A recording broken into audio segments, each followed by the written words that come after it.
તો વલસાડ જિલ્લામાં ભારે પવન સાથે પડ્યો છે વરસાદ। વલસાડ જિલ્લાના મુખ્ય પાક ડાંગરના વ્યાપક નુકસાન પહોંચ્યું છે। પવન અને વરસાદના કારણે ઊભો પાક પડી ગયો। તૈયાર થવા આવેલો ડાંગરનો પાક ખરાબ થઈ ગયો છે। ચોમાસા દરમિયાન લેવાતા પાક અને આંબાવાડીમાં પણ નુકસાન પહોંચ્યું છે।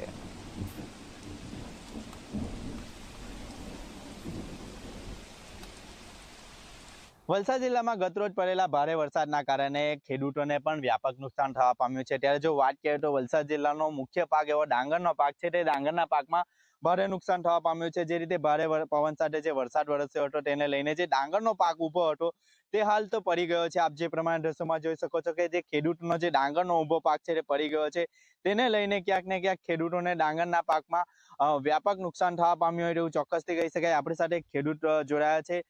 કઈ રીતનું નુકસાન શું કહેશો? ગઈ રાતે જે વરસાદ પવન વજોડું જે જોડે આવ્યો એમાં અમારે ડાંગર બધું જમીન દોષ થઈ ગયું। હવે એ પાછું બેઠું નહીં થાય, એકવાર એ તૂટી ગયા પછી એને પાછું બેઠું થવાનું શક્યતા ઓછી।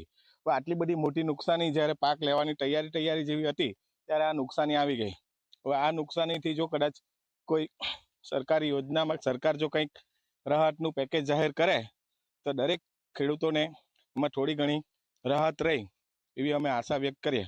બીજા કયા પાકોમાં નુકસાન થવા પામ્યું છે? બીજા તો આમ તો જો તુવર બધી છે એ બી પડી ગઈ પવનથી। શેરડી બી પડી ગઈ, વૃક્ષો પણ મોટા ભાગે ધરાશય થયા। એટલે નુકસાની ખાસી એવી છે ખેડૂતોને। જે રીતે ખેડૂતો જણાવી રહ્યા છે કે જે રીતે ભારે પવન ફૂંકાયો હતો તેના કારણે ખેડૂતોને મોટા પાયે નુકસાન થવા પામ્યું છે। ખેડૂતોના જે ખેતરમાં ઉભો ડાંગરનો પાક હતો તેમાં નુકસાન છે, તે સાથે સાથે અન્ય પાકોમાં પણ અને જે વૃક્ષો પડી ગયા છે તેમાં પણ નુકસાન છે। સરકાર દ્વારા એક સર્વે કરવામાં આવે અને ખેડૂતોને સહાય ચૂકવવામાં આવે એવું જ ખેડૂતો ઈચ્છી રહ્યા છે। ઉમેશ પટેલ, ઝી મીડિયા, વલસાડ।